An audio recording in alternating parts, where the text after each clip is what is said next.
সরকারি বেসরকারি বৈষম্য দূর করতে শিক্ষা ব্যবস্থা জাতীয়করণ সহ আসন্ন ঈদুল আজহার আগেই শতভাগ উৎসব ভাতা, পূর্ণাঙ্গ বাড়ি ভাড়া ও চিকিৎসা ভাতা দেয়া সহ ১১ দফা দাবি জানিয়েছেন শিক্ষক কর্মচারী ঐক্য পরিষদের নেতারা।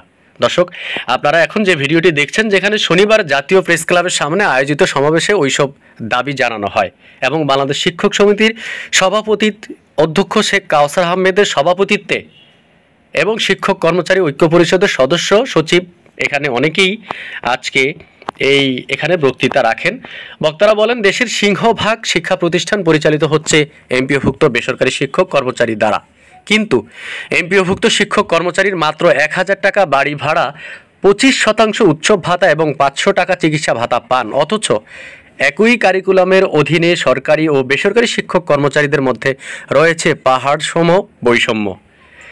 তাদের ১১ দফা দাবি হলো শিক্ষা ব্যবস্থা জাতীয়করণ সহ শিক্ষা খাতে জিডিপির ৬% বরাদ্দ করা, ঈদুল আজহার আগেই পূর্ণাঙ্গ উৎসব ভাতা, বাড়ি ভাড়া ও চিকিৎসা ভাতা দেয়া, বেসরকারি স্কুলের প্রধান শিক্ষকের বেতন স্কেল ৬ষ্ঠ গ্রেড করা, এমপিওভুক্ত শিক্ষক কর্মচারীদের সার্বজনীন বদলি প্রথা চালু করা, পেনশন প্রথা চালু করা, শিক্ষক কর্মচারীদের চাকরির বয়স ৬৫ বছরের উন্নত করা, শিক্ষক নিয়োগ কমিশন গঠন, ম্যানেজিং কমিটি অর্থাৎ গভর্নিং বডি প্রথা বিলুপ্ত করা, শিক্ষা সংস্কার কমিশন গঠন ও স্বীকৃতিপ্রাপ্ত সব বেসরকারি শিক্ষা প্রতিষ্ঠানের এমপিওভুক্ত করা।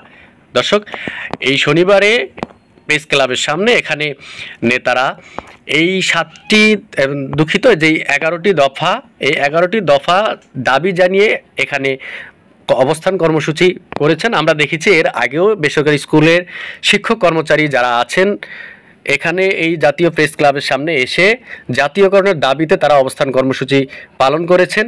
এখন আমরা দেখি তারা ঈদের আগেই শতভাগ উৎসব ভাতা দাবি করেছেন এবং এই যে সরকারি বেসরকারি প্রতিষ্ঠানের এই শিক্ষা প্রতিষ্ঠানের যে বৈষম্য, সেই বৈষম্য থেকে তারাও মুক্তি পেতে চান। তো আজকের ভিডিও থেকে আপনারা এমনটি আমি আপনাদেরকে দেখাচ্ছি।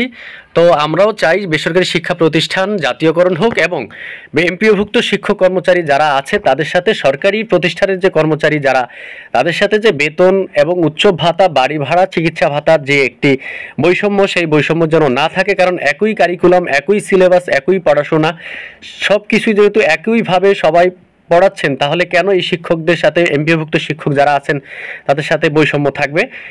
তো ভিউয়ার্স, আজকের ভিডিওতে আপনারা সেটি দেখছেন, এটি আপনাদেরকে দেখাচ্ছি যে এই প্রেস ক্লাবের সামনে থেকে অবস্থান কর্মসূচি হচ্ছে, সেখান থেকে আপনাদেরকে দেখানো হয়েছে। এবং শিক্ষক কর্মচারী ইনশাআল্লাহ আমরা সফলতা পাবো।